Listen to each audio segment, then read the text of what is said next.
Hello, Clovis Unified ActiveInspire users. Today, this screencast is going to be showing you about the ActiveInspire browsers. And if you look on my page here in my flip chart, you can see the different browsers that are located in ActiveInspire. You have a page browser, a resource library, an object browser, page notes, properties, actions, and voting. Now, to find your browsers, if you don't see them, you just go ahead and hover over to the side and it pops out. You can go ahead and pin it. It turns yellow and it's pinned. The first browser we're going to look at is the page browser. So if you click all the way over, you can go ahead in this browser. You can move pages around if you need to.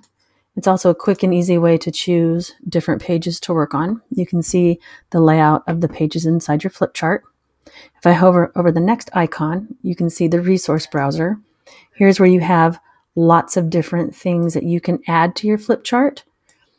If you see a little minus here, that means that folder is open. You can see the things that are inside the folder. If there's a plus, that means there's more things inside that folder. So let's come down here. Let's say we want to change the background of your slide. So you have backgrounds here. You can see that the folder's open. I'm going to go ahead, maybe I'll just change it to look like some paper on the background. Grab it, drag it, and drop it. And you can go ahead and drag and drop other items into your flip chart. If I go to the next browser and I hover, it tells me that this one is the object browser. So if I click there, it shows me the objects that are laid out on the page in my flip chart. So if I come over here and I select an object, it highlights over on this side. If I was to, let's say, lock that shape and not move it, it will show that on the side it's been locked. If I have a shape, let's say I want it to be hidden, it'll show that it's hidden. So if there's things that are missing and you don't know where they are, you can come over here and find them and you can go ahead and alter them. The next browser, if you hover, you can see it's the notes browser. This is where you can put notes for your pages.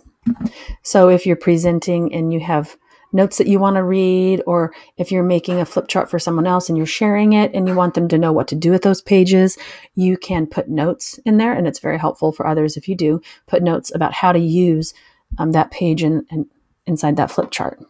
So let's go to the next browser. This one is all about the properties. Everything that's on your page, the properties, the layout, the font that you're using, all the information about that page in your flip chart is located under the property browser. The next one is the action browser. Here you can apply actions to the different shapes or print or anything on your flip chart. You can apply an action to it. And the way you apply that action is you can click on the item on your page in your flip chart. You can select something for it to do if you click on that. So let's say if I click on the yellow square, I want it to print. So I'm going to apply the change.